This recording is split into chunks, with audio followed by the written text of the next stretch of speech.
Hello बच्चों, the question says true और false. A दिया गया हमारे पास डिस्प्लेसमेंट इज ऑलवेज नेगेटिव।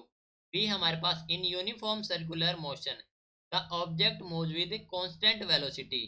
सी है the area under the acceleration time graph gives the change in velocity. तो हमारे पास क्वेश्चन है ट्रू एंड फॉल्स से रिलेटेड, हमें बताना कि स्टेटमेंट ट्रू है या फिर फॉल्स है। तो इस क्वेश्चन के लिए हमारा की कॉन्सेप्ट यूज हो रहा है, that is displacement acceleration time. Displacement acceleration and time. Okay, तो स्टेटमेंट हमें बताना है ट्रू है या फॉल्स है। तो फर्स्ट स्टेटमेंट हमारे पास है डिस्प्लेसमेंट इज ऑलवेज नेगेटिव। तो डिस्प्लेसमेंट हमेशा नेगेटिव होता है। तो देखो, जो डिस्प्लेसमेंट होता है, displacement it is the shortest distance. तो डिस्प्लेसमेंट इज कैन बी, ये पॉजिटिव भी हो सकता है, नेगेटिव भी हो सकता है,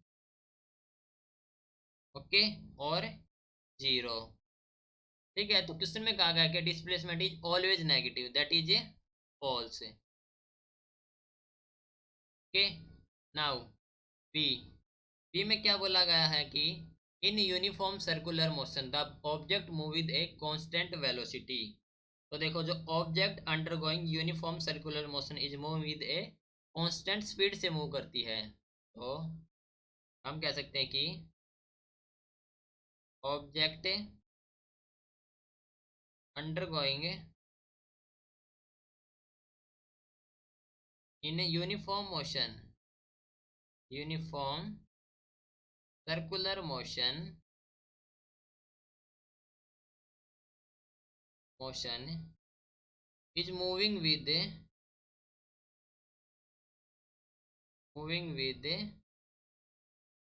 कांस्टेंट स्पीड,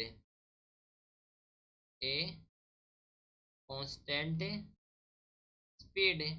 तो दैट इज द हमारा स्टेटमेंट क्या हो गई, स्टेटमेंट हो गया हमारे पास also a false.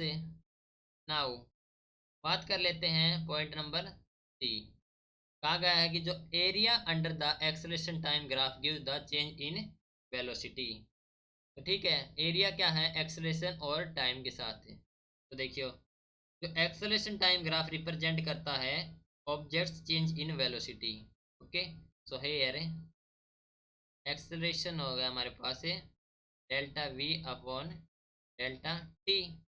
Okay, so area between acceleration time graph gives area between acceleration time graph gives a into delta t which is given as a है हमारे पास delta v upon delta t into delta t, that is given as delta v. तो ये क्या दे रहा है, change in velocity. तो हमारी स्टेटमेंट क्या हो जाएगी, statement is true. Hope you understood it well, best of luck, thank you.